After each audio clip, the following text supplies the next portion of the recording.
যুদ্ধ না চাইলেও বিশ্ব পরিস্থিতি বিবেচনায় প্রস্তুত থাকতে বললেন প্রধান উপদেষ্টা। কাশ্মীর ইস্যুতে মুসলমানদের টার্গেট করছে দিল্লি, অবৈধ ভারতীয়দের বিরুদ্ধে অভিযানের দাবি।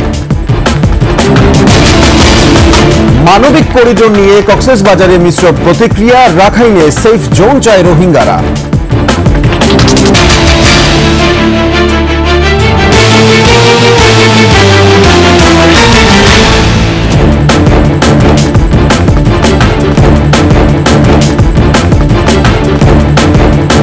শুনছিলেন সংবাদ শিরোনাম, আমন্ত্রণ ২১ সংবাদে, সাথে আছেন সাব্বির আহমেদ। দর্শক, ২১ টেলিভিশনের সংবাদ একই সাথে সরাসরি দেখতে পাবেন আমাদের ফেসবুক পেজ www.facebook.com/2124 অনলাইনে।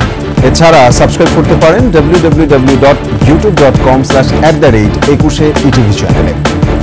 যুদ্ধ না চাইলেও বিশ্ব পরিস্থিতির কথা বিবেচনায় নিয়ে এর জন্য সব সময় প্রস্তুত থাকতে হবে বলে জানিয়েছেন প্রধান উপদেষ্টা ডক্টর মোহাম্মদ ইউনূস।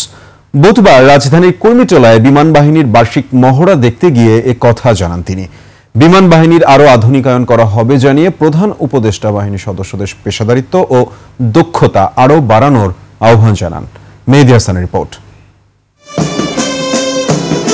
প্রতিবারের মতো এবারও বিমান বাহিনীর বার্ষিক মহড়া। এ মহড়া দেখতে কুর্মিটোলায় বীরুত্তম একে খন্দকার ঘাঁটিতে পৌঁছালে বিমান বাহিনীর একটি চৌকস দল গার্ড অফ অনার জানায় প্রধান উপদেষ্টাকে।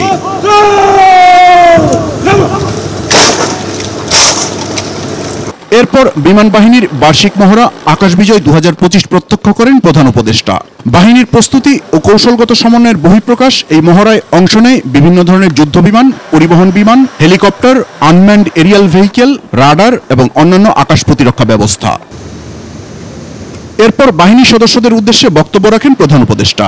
বলেন, যুদ্ধ প্রস্তুতিও যুদ্ধের মতো আবহ তৈরি করে, কিন্তু আমরা এমন একটি বিশ্বে বাস করি যেখানে এ প্রস্তুতি ভালোভাবে না নেওয়ার কোনো সুযোগ নেই। প্রতিনিয়ত যুদ্ধের হুমকি আমাদের ঘিরে থাকে, সেখানে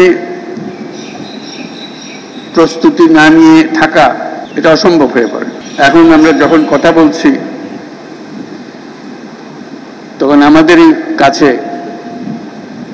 ভারত পাকিস্তান যুদ্ধ হই হই অবস্থার মধ্যে রয়ে গেছে। বিগত স্বৈরাচার অর্থনীতিকে বিধ্বস্ত করে রেখে গেছে, কিন্তু তারপরও এ বাহিনীর আধুনিকায়নের মতো ব্যয়বহুল উদ্যোগে পিছপা হবে না সরকার। দেশের সার্বভৌমত্ব ও স্বাধীনতার প্রতি যে কোনো চ্যালেঞ্জ মোকাবেলায় একটি আধুনিক ও সদাপ্রস্তুত বিমান বাহিনী গড়ে তোলার লক্ষ্যে আমাদের প্রচেষ্টা অব্যাহত থাকবে। বিমান বাহিনীতে ভবিষ্যতে অত্যাধুনিক যুদ্ধ বিমান, হেলিকপ্টার, পরিবহন বিমান, radar, surface to air missile, UAV সংযোজনের জন্য সরকার বিমান বাহিনীকে সর্বোত্তম সহযোগিতা প্রদান করবে। নিজস্ব প্রযুক্তিতে আনম্যান্ড ভেহিকেল তৈরি করায় বিমান বাহিনীর সদস্যদের ধন্যবাদও জানান প্রধান উপদেষ্টা।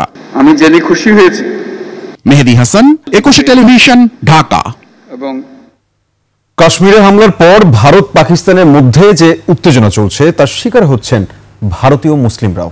সেখানে অবস্থানরত বাংলাদেশিদেরও আটক করা হচ্ছে। তবে বাংলাদেশি নামে যাদের আটক করা হচ্ছে তাদের অধিকাংশই ভারতীয় মুসলমান। কিন্তু প্রশ্ন হচ্ছে, বাংলাদেশে কিভাবে অবৈধভাবে ভারতীয়রা অবস্থান করছেন, আর ভারতে কিভাবে শেখ হাসিনা সহ আওয়ামী লীগের পলাতক মন্ত্রী এমপিরা আছেন। তৌহিদুর রহমানের রিপোর্ট। গুজরাটে বাংলাদেশি নামে যে ৬,০০০-এর বেশি লোককে আটক করা হয়েছে তাদের মধ্যে এখন ৪৫০-র মতো বাংলাদেশি বলা হচ্ছে। বাকি সবাই ভারতীয় মুসলমান। তাই স্পষ্ট যে ভারত এখন সেখানকার মুসলমান ও বাংলাদেশিদের টার্গেট করছে। কিন্তু বাংলাদেশে অনেক অবৈধ ভারতীয় আছে। টিআইবি তাদের এক জরিপে জানিয়েছিল, বাংলাদেশে বৈধ ও অবৈধভাবে কর্মরত বিদেশি কর্মীদের সংখ্যা কমপক্ষে 2,50,000। যে অবস্থা পরিবর্তন করতে হবে। স্বরাষ্ট্র উপদেষ্টা গত ডিসেম্বরে অবৈধ বিদেশিদের আইনের আওতায় আনার কথা বলা হলেও তৎপরতা তেমন নাই। কোন বিদেশিকেই অবৈধভাবে বাংলাদেশে থাকতে দেওয়া হবে। অবৈধ বিদেশিদের মধ্যে ৮০% ভারতীয়। আর অবৈধ বিদেশি খেদাও আন্দোলন হিসেবে বাংলাদেশে অবৈধ বিদেশিদের সংখ্যা আরো বেশি। শুধু অবৈধ ভারতীয় আছে ৫ লাখেরও বেশি। এই ভারতীয়দের উচ্ছেদ না করতে পারলে এই দেশ কোনোদিন এই শৃঙ্খল থেকে, এই বদ্ধ জীবন থেকে মুক্ত হতে পারবে না। যদি কোনো অন্যায়ভাবে অবৈধ অভিবাসন ব্যবস্থাপনা এর আগে মেনটেন করে থাকে, তাহলে এই সময় এই জিনিসগুলোকে কখনোই রান করতে দেওয়া উচিত না। তাদেরকে রেগুলারাইজ করার জন্য দুই রাষ্ট্রের মধ্যে দ্রুততম সময়ে এটার সমাধান খুঁজে বের করতে হবে। ভারতীয়রা প্রতি বছর বাংলাদেশ থেকে $5 বিলিয়ন রেমিটেন্স নিয়ে যায় বলে অফিসিয়াল চ্যানেলে জানা যায়। তবে ব্যবসায়ীদের হিসেবে আরও $6 বিলিয়ন নিয়ে যায় অবৈধভাবে। বাঙালি ছাড়া বাকিদের তো সহজেই চেনা যায়, আর বাঙালিও চিনতে খুব একটা কঠিন হওয়ার কথা না। এবং যেটা যদি কেউ শেল্টার দিয়ে থাকে তাহলে তারাও আইনের চোখে দোষ। ভারত সেখানে অবস্থানরত বাংলাদেশি সাধারণ নাগরিকদের হয়রানি করলেও সেখানে পলাতক শেখ হাসিনাকে ফেরত দিচ্ছে না। ভারতীয় পত্রিকার খবর, 5 আগস্টের পর আওয়ামী লীগের 45,000 পলাতক নেতাকর্মীকে তারা আশ্রয় দিয়েছে। এক্সকে রেখে দিলেন ওখানে পলিটিক্যাল অ্যাসাইলাম বা হোয়াট এভার ইট ইজ, আর ওয়াইকে বের করে দিচ্ছেন। It's the political decision of that country. বিশ্লেষকদের কথা, ভারতের এই নীতির জবাব বাংলাদেশের দেওয়া উচিত, আর বাংলাদেশে শুরু করা উচিত অবৈধ ভারতীয়দের বিরুদ্ধে কঠোর অভিযান। প্রত্যেক থানার পুলিশ স্টেশন আছে, তাদের স্পেশাল ব্রাঞ্চ আছে, they should find out. Tauhidur Rahman, 21 television, Dhaka. মিয়ানমারকে মানবিক করিডোর দেওয়ার আলোচনায় কক্সবাজারের সুশীল সমাজ ও রোহিঙ্গাদের মধ্যে মিশ্র প্রতিক্রিয়া দেখা দিয়েছে। দীর্ঘদিনের রোহিঙ্গা সমস্যার সমাধান না করে কার স্বার্থে এই করিডোর, সে প্রশ্ন তাদের। তবে করিডোর দেওয়ার পাশাপাশি রাখাইনেও একটি সেফ জোন করতে অন্তর্বর্তী সরকারের মাধ্যমে জাতিসংঘকে অনুরোধ জানিয়েছেন রোহিঙ্গা নেতারা। কক্সবাজার প্রতিনিধি আব্দুল আজিজের তথ্যচিত্রে ডেস্ক রিপোর্ট। জান্তা সরকারের বিরুদ্ধে চলমান যুদ্ধে রাখাইনের বেশিরভাগ অঞ্চল আরাকান আর্মির দখলে। এ অবস্থায় গৃহযুদ্ধে মিয়ানমারের রাখাইন বা আরাকান রাজ্যে দুর্ভিক্ষের আশঙ্কায় রাখাইন রাজ্যে মানবিক সহায়তা পৌঁছে দিতে বাংলাদেশকে করিডোর দেওয়ার অনুরোধ জানায় জাতিসংঘ। আরাকান আর্মির উত্থানে সীমান্তে জটিল পরিস্থিতির মধ্যে মানবিক করিডোর দেয়া নিয়ে সর্বত্র নানা বিতর্ক। কেউ বলছেন জান্তা সরকার ও আরাকান আর্মি দুপক্ষই রোহিঙ্গাদের স্বার্থবিরোধী। রোহিঙ্গাদের প্রত্যাবাসনে বাংলাদেশকে সহযোগিতা করলে মানবিক করিডোর দেয়া যেতে পারে, তবে সীমান্তে চোরাচালান, দেশের সার্বভৌমত্ব, নিরাপত্তার হুমকির মুখে পড়তে পারে কিনা ভেবে দেখতে হবে। যদি কোনো ধরনের করিডোর কিংবা পরে রিলিফ সামগ্রী নেওয়ার যদি কোনো পরিকল্পনা থাকে, কিন্তু এটা সুষ্ঠু নজরদারি দরকার, এবং যাতে আমাদের সিকিউরিটি থ্রেটটা যাতে আমাদের না থাকে। রোহিঙ্গাদের প্রত্যাবাসনে মানবিক সহায়তার জন্য সীমিত আকারে করিডোরের কথা বলছেন কেউ। প্রবালদ্বীপ সেন্ট মার্টিন নিয়ে চলা গুঞ্জন বিষয়েও সরকারের সুস্পষ্ট বক্তব্য দাবি তাদের। যদি একক সিদ্ধান্তে কোনো দুরভিসন্ধিমূলক চিন্তা চেতনা থেকে করিডোর দেওয়ার চিন্তা ভাবনা করা হয়, তাহলে সেটা এই বাঙালি জাতি কখনোই গ্রহণ করবে না। অন্যদিকে জাতিসংঘের তত্ত্বাবধানে করিডোর স্থাপনের পাশাপাশি তাদের জন্য একটি সেফ জোন করার দাবি রোহিঙ্গা নেতাদের। আর এখন যাইতেও স্যার তো ইউএনও তো গড়া হইতো রে, আর কানাতে কার ওয়াঙ্গেলা সেফ জোন দুনিয়াতে আর টুপি দিয়ারে রিহুয়াই গরিতে ইউএনও তো ইয়ানা না তোরে দা আরাল্লা কাম ধরে সেফ জোন বানা দইলে বস বিয়াগন থেকে তালু ঘুরি ফেরিব, বেকুন্ডি ফেরিব, আর বেয়ান হইবলা চাই দিয়ানাল্লাহ। ইতিমধ্যে 1,80,000 রোহিঙ্গাকে ফিরিয়ে নিতে মিয়ানমার জান্তা সরকার সম্মত হয়েছে। আরাকান আর্মি ও জান্তা সরকারের বিষয়টি মাথায় রেখে দ্রুত সময়ের মধ্যে রোহিঙ্গা প্রত্যাবাসন চান সচেতন মহল। সমর ইসলাম, ডেস্ক রিপোর্ট, 21 টেলিভিশন। চট্টগ্রাম বন্দরে সম্ভাব্য বিদেশি বিনিয়োগকারীদের সঙ্গে আলোচনা দ্রুত নিষ্পত্তি করতে সংশ্লিষ্টদের নির্দেশ দিয়েছেন প্রধান উপদেষ্টা প্রফেসর মোহাম্মদ ইউনূস। বুধবার রাষ্ট্রীয় অতিথি ভবন যমুনায় উচ্চ পর্যায়ের বৈঠকে এই নির্দেশনা দেন তিনি। প্রধান উপদেষ্টা বলেন, আমরা যে ইনভেস্টমেন্ট হাবের কথা বলছি তা বাস্তবায়ন করতে হলে আমাদের বন্দরগুলোকে বিশ্বমানের করতেই হবে। বৈঠকে বিডা ও বেজার নির্বাহী চেয়ারম্যান চৌধুরী আশিক মাহমুদ বিন হারুন জানান, বাংলাদেশের বন্দরগুলোর বর্তমান হ্যান্ডেলিং ক্যাপাসিটি বছরে 1.37 মিলিয়ন ইউনিট, যা সঠিক পরিকল্পনা ও কর্মপন্থার মাধ্যমে আগামী 5 বছরে 7.86 মিলিয়ন ইউনিটে উন্নীত করা সম্ভব।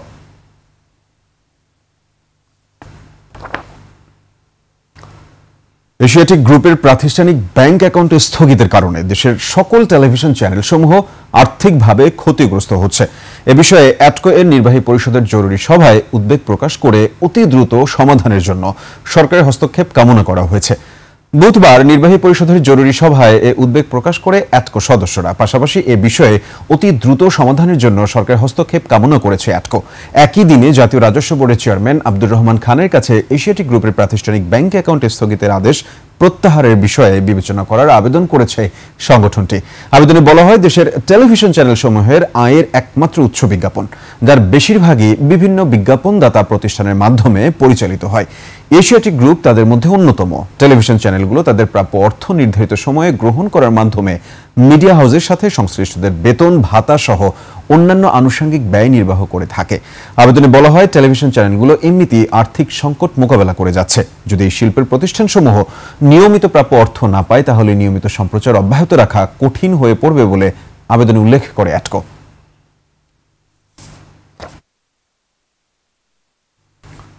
মানিকগঞ্জে ৯ বছরের নাতনি ইশরাত জাহানকে ইফটিজিং এর প্রতিবাদ করায় নানাকে খুনের ঘটনায় 2টি মামলা হয়েছে। এর আগে মঙ্গলবার সন্ধ্যায় নিজ দোকানে কুপিয়ে রক্তাক্ত করা হয় তাকে। পরে রাত 10টার দিকে সাভারের এনাম মেডিকেল কলেজ হাসপাতালে নিয়ে গেলে চিকিৎসক মৃত ঘোষণা করেন শিশুটির নানা আসগর আলীকে। মানিকগঞ্জ প্রতিনিধি আলামিন মাহমুদের তথ্যচিত্রে ডেস্ক রিপোর্ট।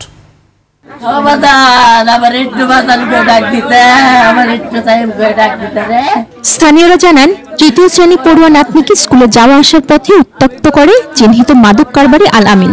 এ ঘটনায় থানায় লিখিত অভিযোগ দেয় নানা আসগর আলী।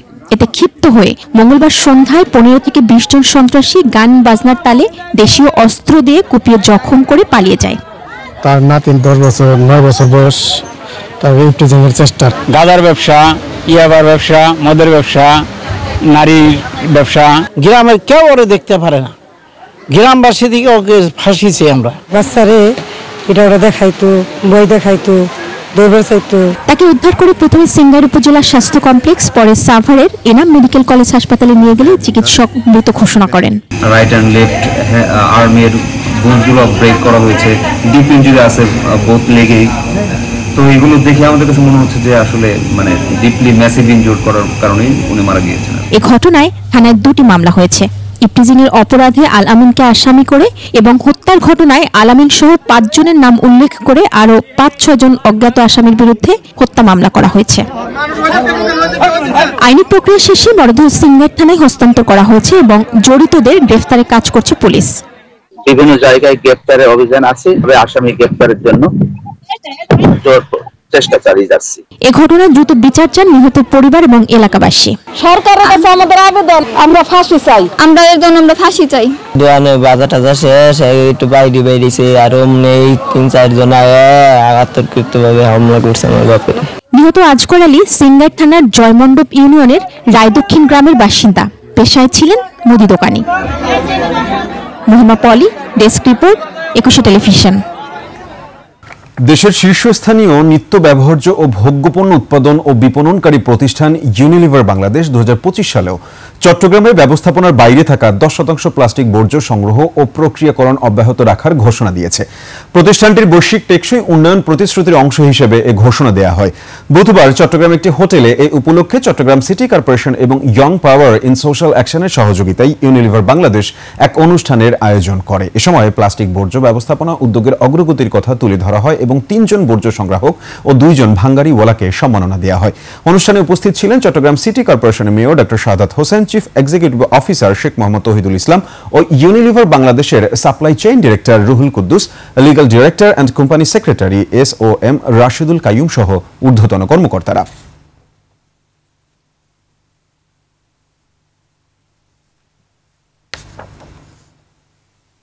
এই সাথে শেষ করছি 21 সংবাদ। যাবার আগে সংবাদ শিরোনামগুলো আরো একবার। যুদ্ধ না চাইলেও বিশ্ব পরিস্থিতি বিবেচনায় প্রস্তুত থাকতে বললেন প্রধান উপদেষ্টা। কাশ্মীর ইস্যুতে মুসলমানদের টার্গেট করছে দিল্লি, অবৈধ ভারতীয়দের বিরুদ্ধে অভিযানের দাবি। মানবিক করিডোর নিয়ে কক্সবাজারে মিশ্র প্রতিক্রিয়া, রাখাইনে সেফ জোন চায় রোহিঙ্গারা।